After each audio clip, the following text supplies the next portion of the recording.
Welcome back, everybody. SharkNation Live number 7 with myself here and Jason. Uh, pleasure being back in the new year, huh, Jason? Yeah, 2024.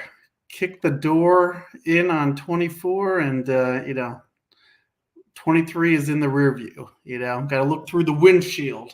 No more looking backwards. It's all looking forward, man. Super pumped for it.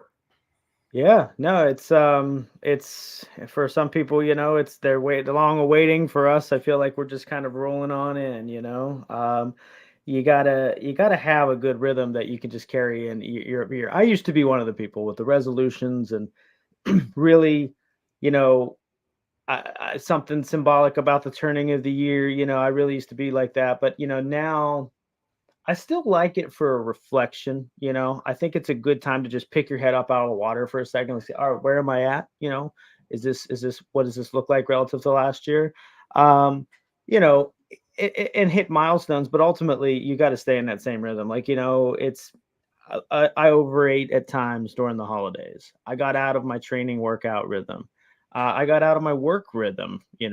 But the best part about and those were for, by the way, like a day or two, nothing long term. The best part about when you actually have kind of a proven rhythm that has worked for me with my health and fitness, that has worked for me with my work, that has worked for me with my family and my relationships, you just go right back to it. You just go right back to it. But when you don't have that rhythm, you spend all year finding one and trying every fad out there, and then you subscribe to a new one for the new year. So that's and I say that because I have learned that, like, I've screwed up. So that's anybody watching, I'm not trying to say, like, you should know this. I'm saying I screwed up for a long time, but this year's great because I just get back to what I was doing, right? Yeah, yeah. You know what happens? It's I like to call it like a closing of the chapter, right? Every year, close that chapter, different year, different mindset. And I think a lot of times what happens is, New Year's resolutions and all that kind of stuff, it's kind of a way to use that as like a shiny object syndrome, right? It's like, oh, I'm going to try this year and I'm going to do that instead of trying to stick to the basics and stick to the consistency and everything that you need to do to get the results you need. It's like, shiny object syndrome, magic weight loss pill. I'm gonna, new gym memberships, super skyrocket, that kind of thing. Like, it's to start the year, and it's like, let's see how long it lasts. Exactly.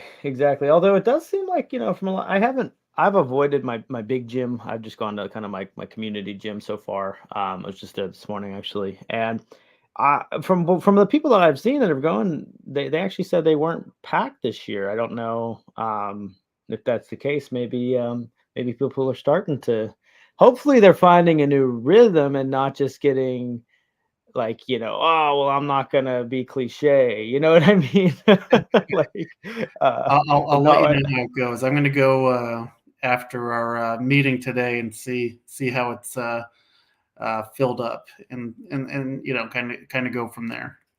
report back. There we go. Yeah. I need to go as well. I might go tomorrow. But I think, and I forgot to touch on this last week, but, I was thinking about this analogy, right? And let me know what you think, right? So, you know, I had a conversation with a team member, and we were talking about, going from team member to solo agent, right? And he's like, well, I'll just do this and I'll get Zillow leads and I'll get this. And I'm like, look, I'm not trying to teach you that way. I'm trying to teach you how to fish, not, have the fish delivered to you.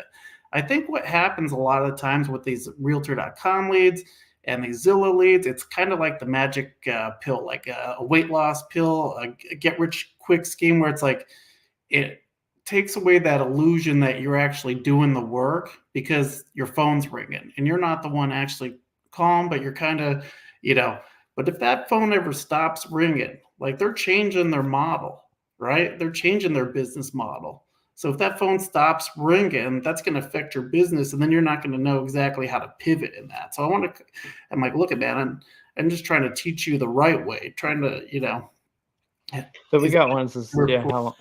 Yeah. How long? Just a year.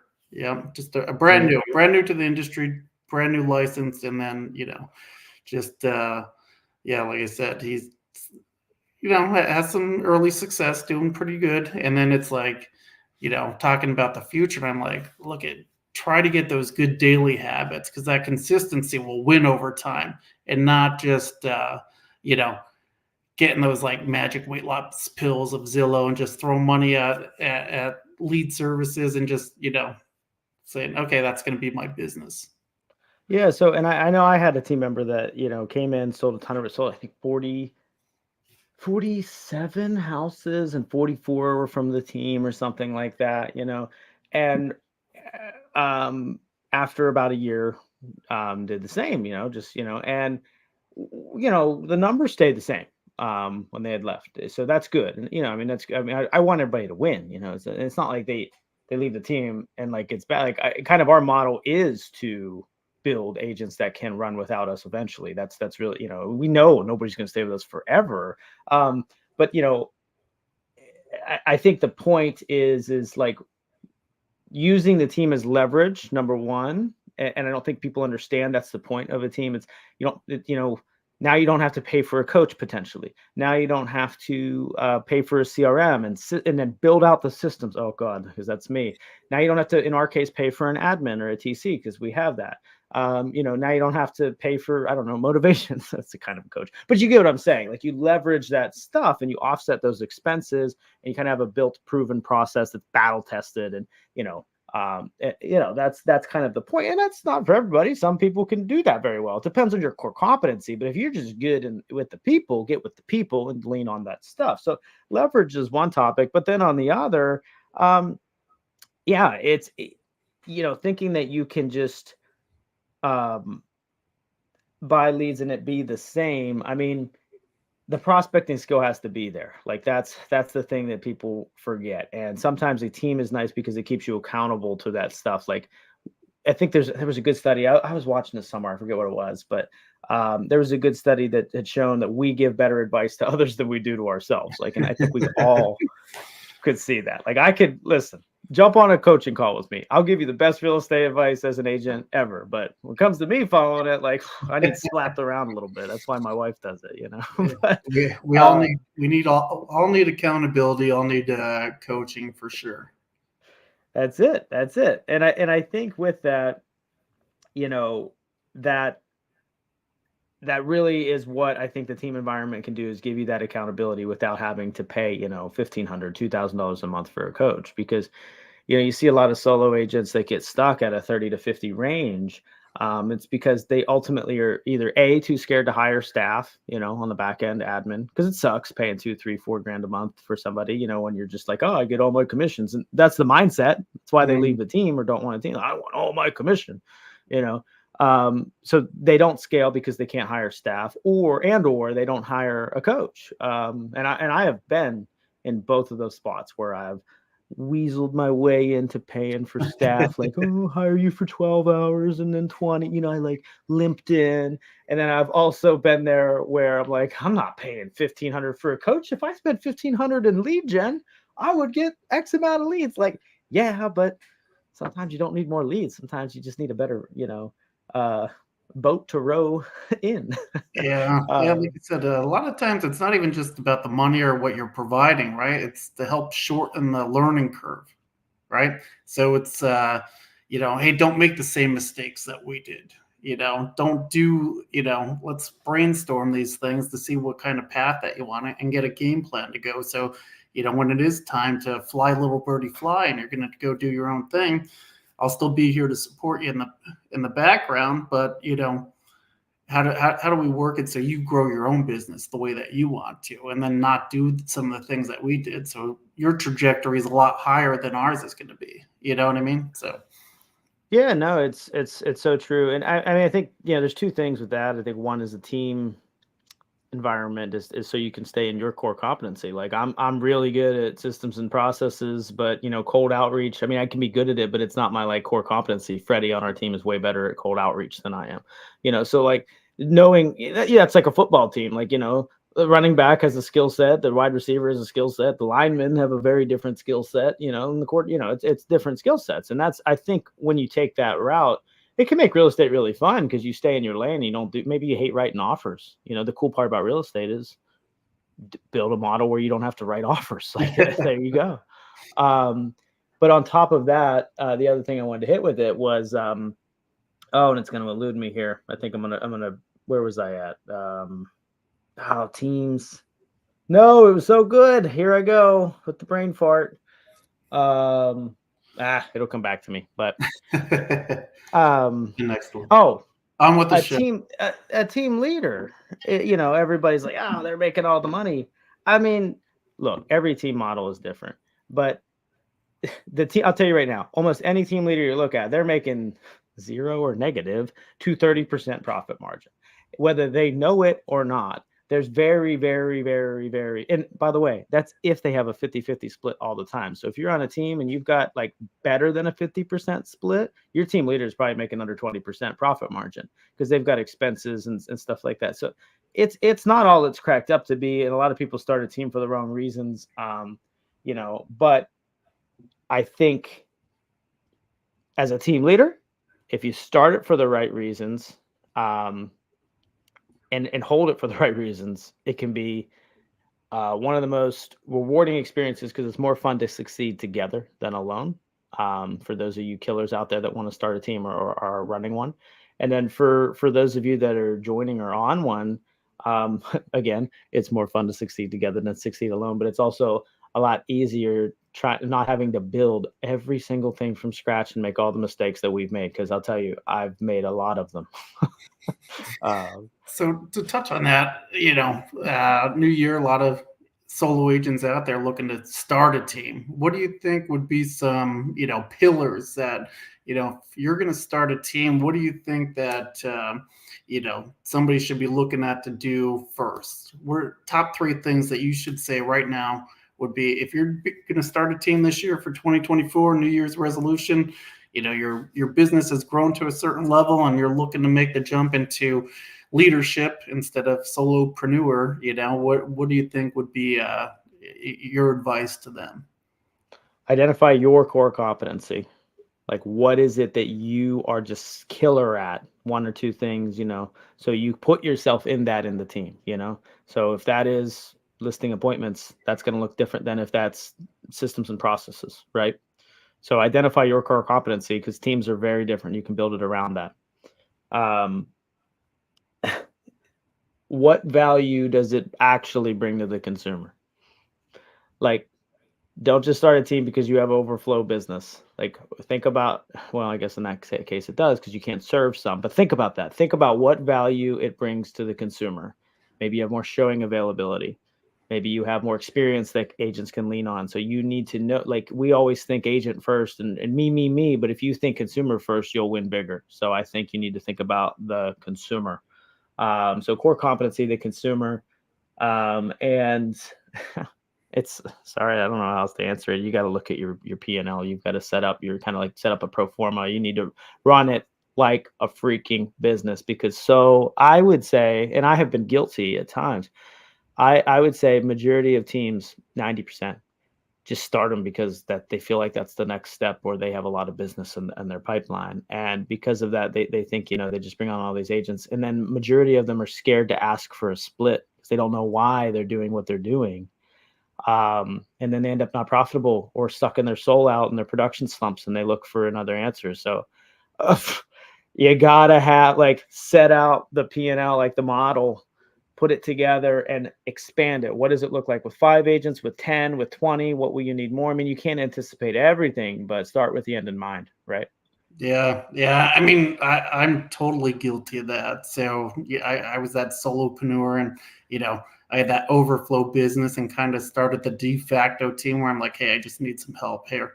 Take these leads, and run with them, and my splits were like super generous. I was like, here, just give me 25% referral fee and we'll figure it out, and then over the years, just kind of tearing down the wall of, team 1.0, 2.0, 3.0, and all that kind of stuff. And just saying like, look, I got to put if I'm going to do it the right way, I got to put systems and processes in. I don't think a lot of people realize, like you said, it's more of a business. It's more of, you're putting a lot of the money up front, doing the trainings, your time, all this kind of stuff to kind of get the team to where you want to go. And then it's like, if you're not consistent with the splits or anything like that, when we did the numbers, and we're looking at it, I'm like, I can make more money just being a solo agent than running the team with a lot less stress and a lot less, but, I want to be a teacher. I kind of have that in my heart. I want to help people to grow, to kind of, have the success that I've had in real estate. I do a lot more investing than, selling now, but, it's just one of those things where it's like, like I said, start with the end in mind and kind of think about those systems and processes. And, I think a good book for that is Who, Not How, right? Figure out who your who's are going to be to implement the things that, for one, you're not good at, right? Maybe you're not a good paperwork person, right? Who's going to be that who that's going to handle that for you? Is it an admin? Is it a TC? Maybe you don't need to start a team. Maybe you just need to add some infrastructure as far as maybe that first admin, or hey, offload everything to a transaction coordinator, and then think, do you have those, do you want to be the boss, right? It's not easy. Some of the conversations that you have to have with people, and, be that kind of disciplinarian to say, hey, look at, I'm trying to love you well, right? I want to kind of, teach you the right way, so you do things the right way. But it's like, do you have that personality that you want to do it, or is it all just because you're too busy? And I'll tell you this, as from a team leader's perspective, or just from coaching agents, I guess. First of all, you cannot pick out who will be and won't be successful. Like, you'll have good guesses, but they won't ever, over the long term, you won't be right. Like, it's just hard to predict. And the other thing is whoever's good at the moment. I said this to a few agents, but I said it to one in particular. I said, you're crushing it right now, but this guy right here, this guy that's sold, 6-7 houses in the first 30 days and blah, blah, blah. Will this guy be here? The one I'm talking to, it's got these characteristics. It's got this positivity. That's got this, I'm not scared to make calls or do this or do that. Will he be here in 6 months? Will he be here in 12 months?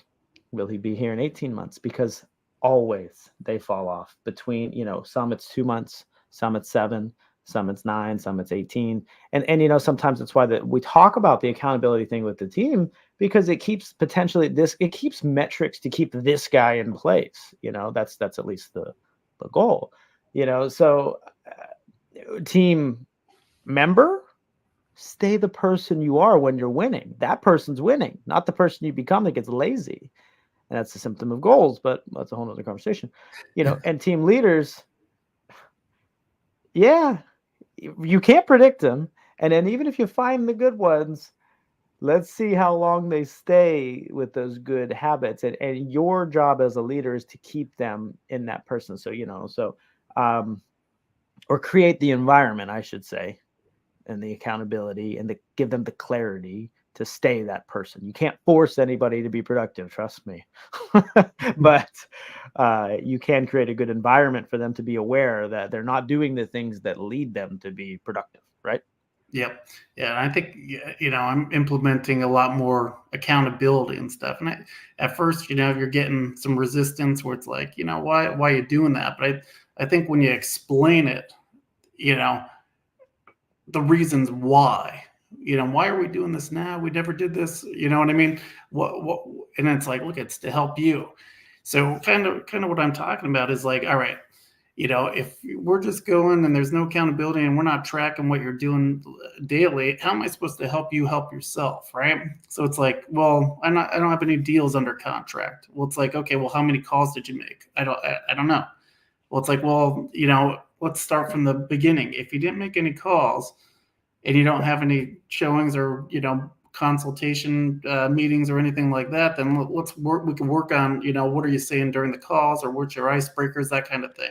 It's like, okay, well, I made 30 calls and then I got 6 appointments, but then, that they're not converting to showings or anything like that. That I'm kind of getting ghosted. Like, what's going on with that? It's like, well, let's see what you're doing in your consultation meeting, right? it's like, okay, if we had 30 calls and we have 6, consultation meetings, and now we're taking 3 people out, we're just not getting our offers accepted. Then it's like, okay, well, I can show you. Let's see how you're tweaking your offers. So showing them exactly in the process where things might be broke, instead of kind of just trying to figure it out and say like just the end result, like, oh, I didn't close any deals. Well, it's like, well, if we don't know where you're at, how am I supposed to help you? And which is why team leaders push CRMs. Like, it's why, because so we can help you. Agents are like, not logging in the CRM. And by the way, this works as a solo agent too. If you can look at your own business, or have a coach or somebody else or a trusted, accountability partner look at your business as a whole. Like, agreements, not expectations, right? Like, that's the thing. Like, when you join a team, like if I'm like, all right, you got to make 50 dials a day, you're going to be like, get out of here. But if I'm like, look, let's do it with open houses because this is common. I want to make 150K. Cool. All right. You want to make 150K in real estate. What's your average commission that you'll get paid? It's $5,000. Okay, cool. So if I take 150 divided by $5,000, right? That means I need 30 sales. I'll do the math for you. 30 sales. Okay, cool. That's a lot of people can sell 30 sales. It's a lot, but it's good. All right. I'm going to do open houses. Set an agreement.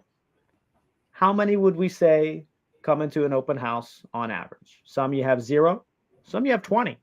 So I always say on average, I think it's fair, and I say this with the agent, it's fair to say we'd have 5 on average over a year. Would you agree?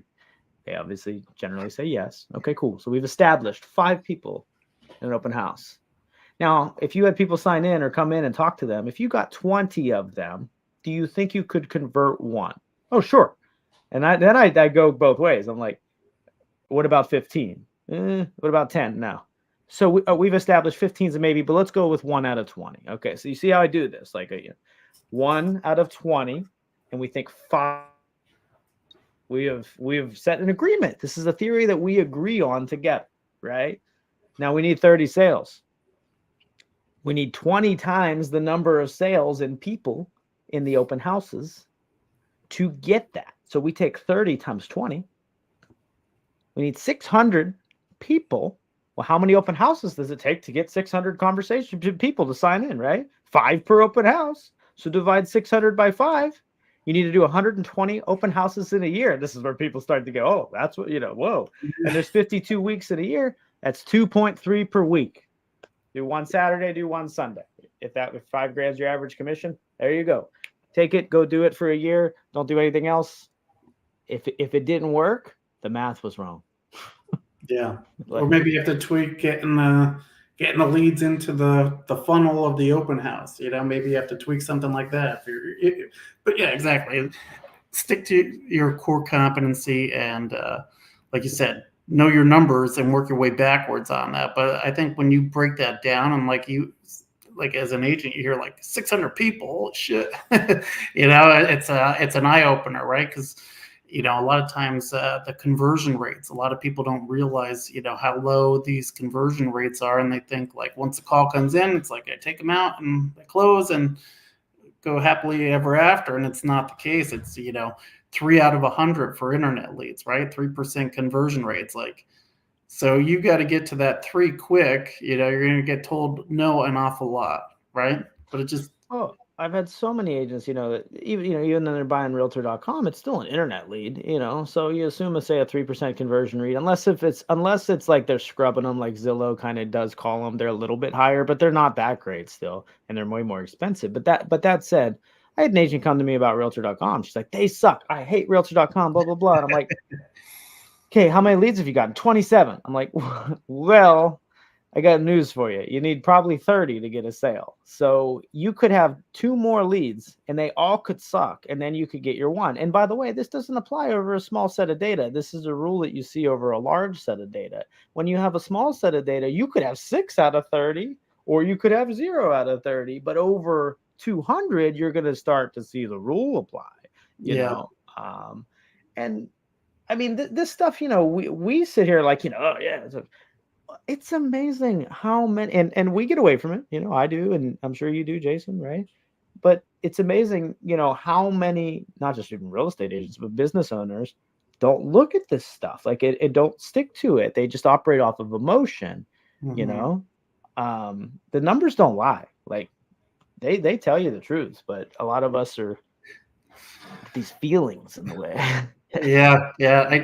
I just had a conversation with a team member on that yesterday. You know, we have our team Tuesdays and we're talking about it, and I'm like, you're trying to get married when you just met somebody. You know what I mean? Mm. Like, they're going to have their guard so far up. You got to break that guard down. You got to build that relationship. You got to show them why you're even valuable. Why should they even be talking to you? And you're like, let's go see.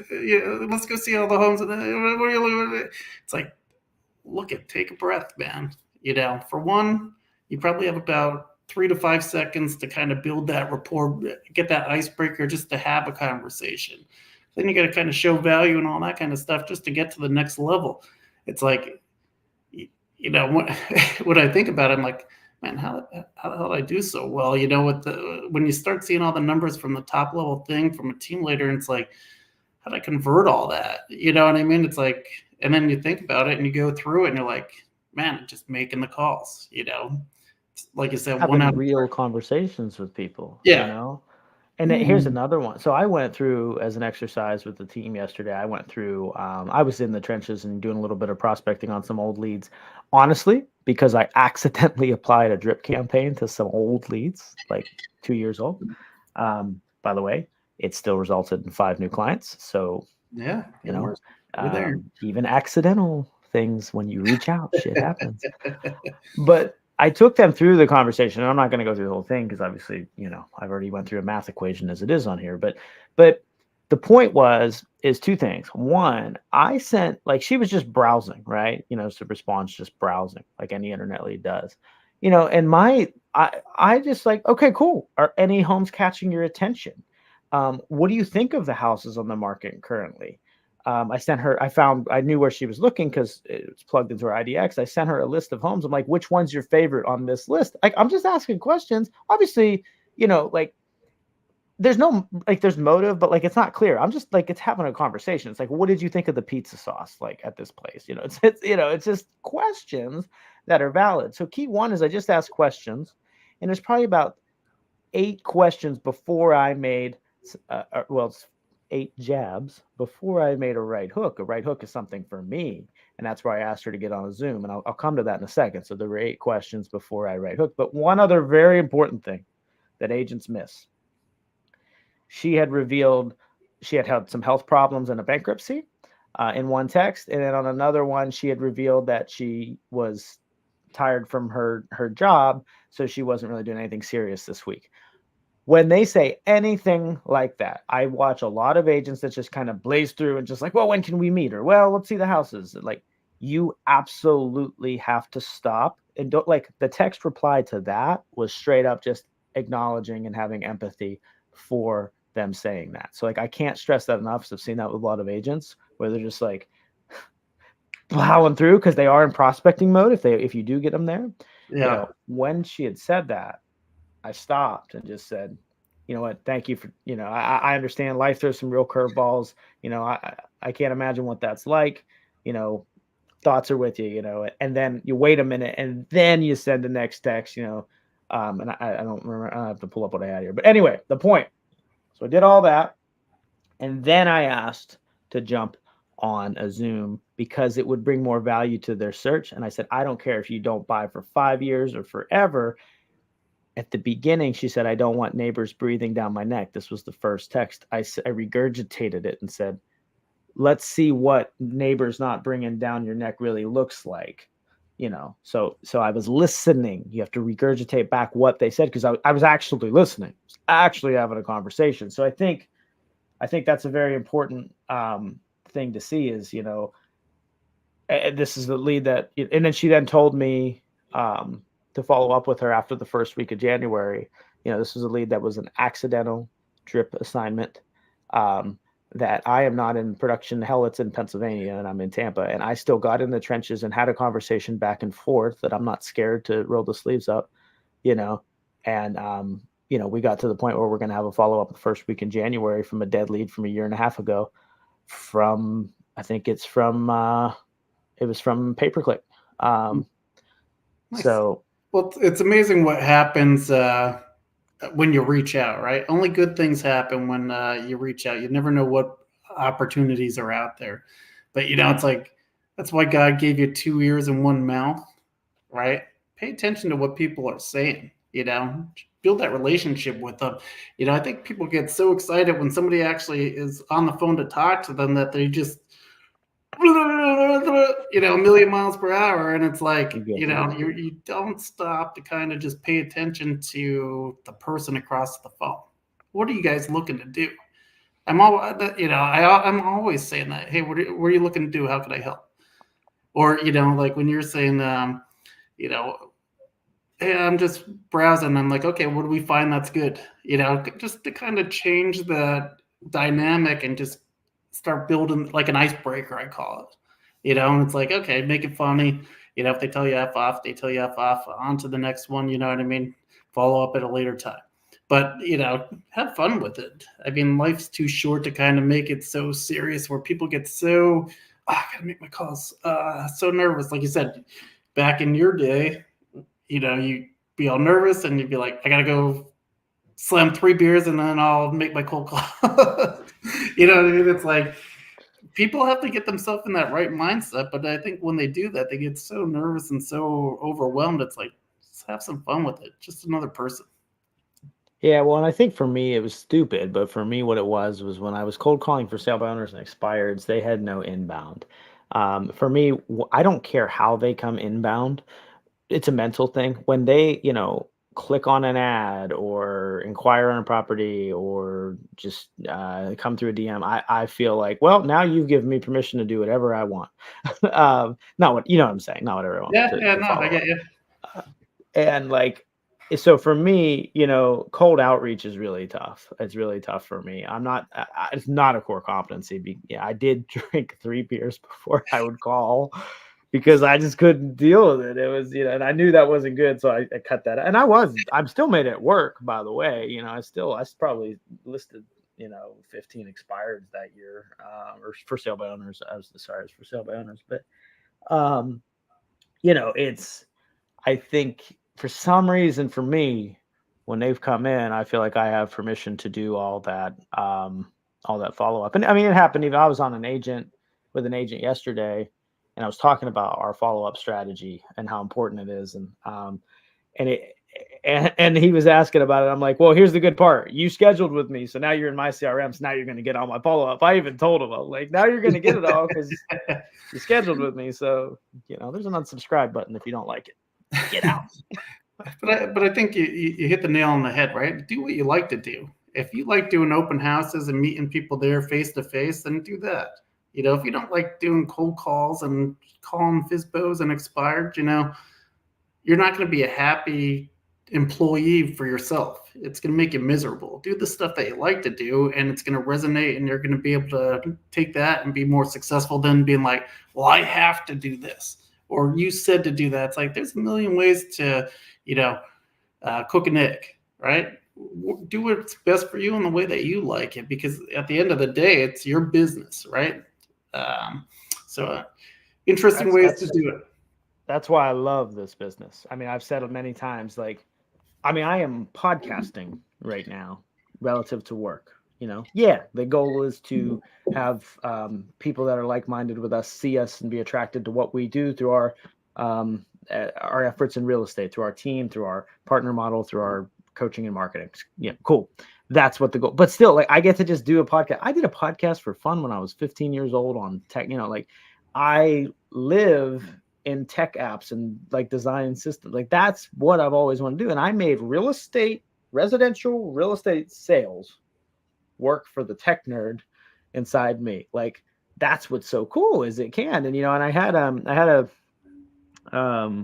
a good broker owner that I had talked with. This back in 2019, and it was all about Sphere.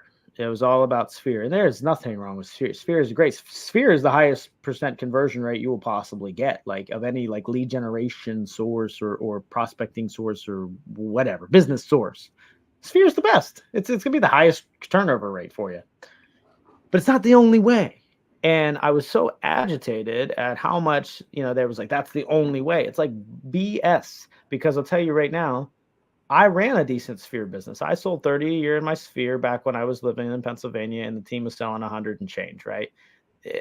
Separate from the team, my sphere was selling 30. I moved to Florida. 30 deals doesn't happen when I don't live in the state. I don't care how good your team is. That sphere was coming for me. You know what I mean?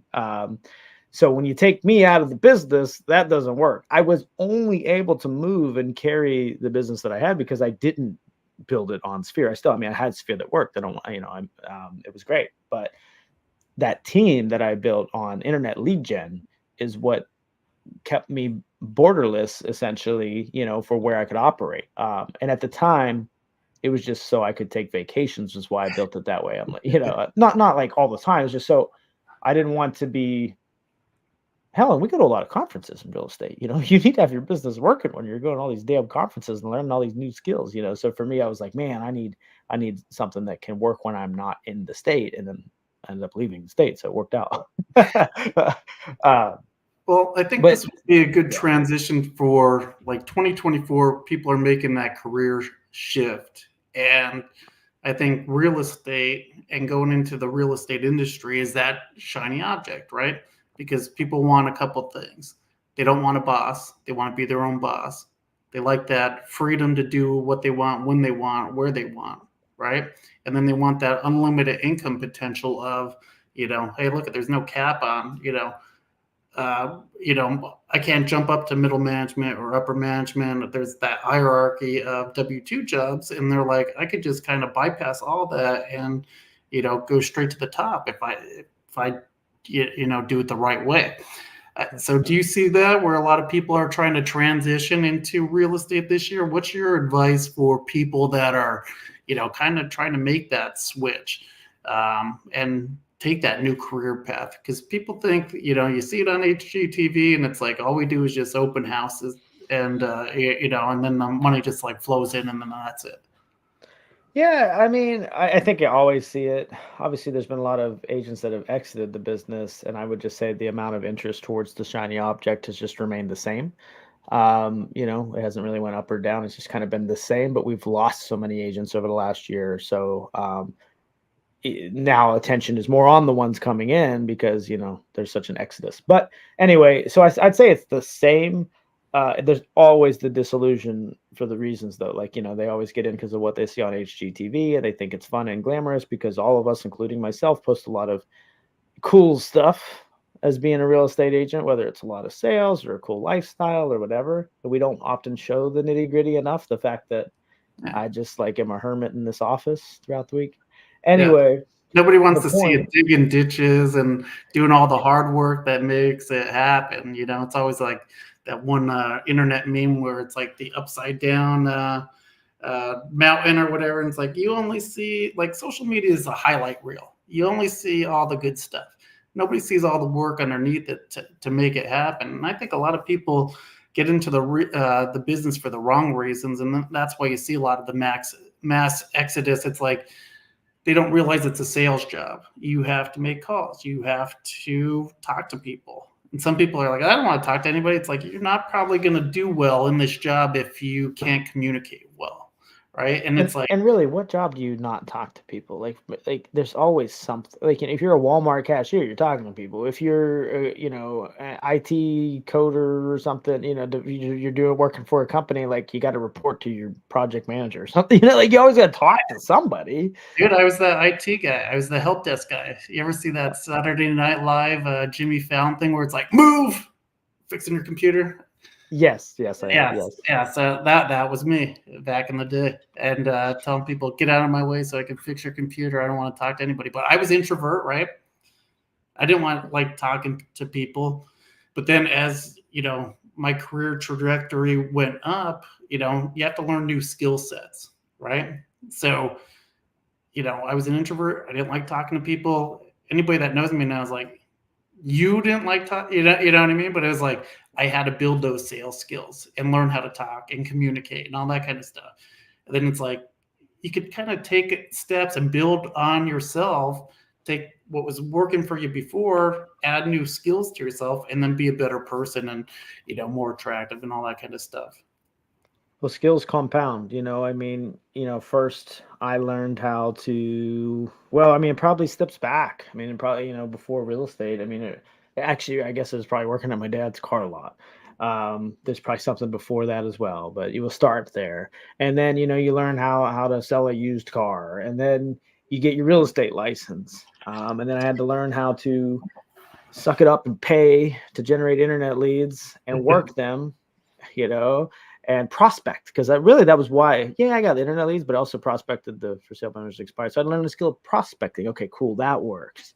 And then learn the skill of time management when I got 60 units, and then the skill of running a team, and then the skill of hiring. In each of those compounds to get you to where you are. And um, the best part is whenever you keep putting them in a good, like if you take all the skills you've learned and put them in a vessel that can really deliver for you, because you can row in a small boat and you're not going to get anywhere, but if you row in a big boat, it's gonna take you far. So if you keep taking those skills to compound and put them in an environment that really can take off, that's the game. That's the game we're all trying to work towards My here. thought is anybody that's looking to get into the business, you should have these three skills. Number one, you should have sales skills, right? People skills, communication skills. Number two, time management. I think a lot of agents fail with that time management aspect as far as, when you don't have a boss or somebody over your shoulder, it's not easy to, create your own schedule. It's like, I can stay up late. I can wake up late. You know what I mean? All that kind of stuff. But like having your own schedule and being your own boss. I always say, like, man, I wish I had my old boss. He was awesome. I'm so much harder on myself than he ever was. I hate it. I hate myself. Right. And I'm like, why work until 10 or 11 o'clock at night? I'm a freaking slave driver, And then like the third thing is just, be aware of systems and processes, like your expenses, your P&Ls, all that kind of stuff. And like you said, come out of the gate running it like a business, because you are an independent contractor. There's no benefits, right? We don't get paid time off. We don't get sick days. We don't get paid vacations. All that kind of stuff. You eat what you kill. And if you don't have those business skills to kind of put away for taxes, they don't take your taxes out. How many agents do you see this time of year that are scrambling because they don't have, take 30% off, throw it into another savings account for every deal that you do. And, at the end of the year, if you don't have it, then it's gravy if you 30 put too should much be in 10 there. if you deduct properly, but that's what you should do. I mean, if you take 30 away and you deduct properly, you should be in the 10 to 15% range, and you should have that bonus that everybody wants, right? Their income Or tax. year-end bonus, right? So, but But like I said, it's running like a business. I would say you broke it down into the micro that I love. I agree with everything you said, but I would equate it to one if you want to stay simple, and because you like hit pulse check. Should you get in real estate? Are you a problem solver? Can you solve problems? Can you solve times management problems? Can you set, your schedule? Can you, working from home with your spouse and your kids around? It's a problem to solve. Can you solve a deal where it falls through? It's if you can. And there was when I got into business, there was this manager at the brokerage I joined, and I'm like, I'm gonna do 2.5 million my first year in the business, and she kind of like doubted me in front of my mother, who was good. She used to be a real estate agent. She, we were meeting it. And she was just kind of like, it's not going to happen. Like, but first of all, she's wrong. Just Little say dig, that. little dig. We But always remember the the one people thing, that doubted us for sure. right. But the one thing she said that was so true was she said, and she didn't think I had it, was the number one skill set you need is problem solving. And she was so right with that, because you watch a Huge. lot of agents that just throw their hands up in the air about, I don't know what to do whenever, I'm spending money and not making it. Well, welcome to owning a business. I don't know what to do when this deal reply to inspections I can't solve. Well, start chipping away at it.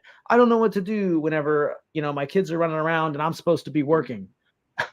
Establish ground rules. Like Yeah, now problem solving, that should definitely that's definitely top of the list. I should definitely have that on there because that's such a big skill, right? How do I deal with all these different personalities that are involved in a transaction, right? Such a it's good like skill to all have. it's all we're doing every day. I mean, even at our, when you're running a team, it's like, well, is my CRM messed up? Is it's always just some kind of problem. And there's so many people that just like, when the TV's broken, there's people out there that just, I don't know, like Throw it in the garbage. maybe when I'm older, I won't be able to do tech. I don't know. But like, I feel like I will never be in a place where I'm not like, what? It doesn't have to be a TV, by the way. It could be a car, a house, a pool. Like, I'm like, how do I fix this? How do I Mhm. gotta fix it? And if you have that, I think this business works, So, yeah, Uh, I'll come full circle and wrap it up with this. Going back, problem solving, right? I was that nerdy IT guy just solving people's problems. Brought that skill set back, and now I use it all the time. How do I figure it out, right? I never want to not know how to do something or how to make it work, right? So that's one of the foundation building blocks that I use from past life to present. So it's great stuff. It's great stuff. So, new year, 2024, we're doing the same old stuff over here. We're just doing it bigger and badder and more consistently and having more leverage with it. That's all. So appreciate you jumping in, Jason. It's always good. This has been fun. I think we're just having our regular conversations in public now. So I think it is. It's supposed to be like 20 minutes, and it's like we just can't shut the boop up. But we're passionate. We're just yeah, passionate. once we get going, that's what happens. That's why that's why it works so well. And we got some exciting guests coming up. We have a rookie of the year. We have a super investor coming up that's going to be on there. We got somebody that came from a foreign country to come and crush it in real estate. We got all kinds of awesome guests that are going to be joining us. So 2024 is going to be badass. If anybody is listening or watching the show and they'd like to, jump in and have a conversation with us, tell us a little bit about it, and yeah, reach out to us. Yeah, reach out. We want some sharks. If you're a shark, you're somebody that attacks life. You're on the offense. You're not just sitting back. You are the predator, not the prey. So reach out. We'd love to have you. Jason, it was a pleasure, man. We'll see you. Number 7 in the books. Peace out. See you on number 8.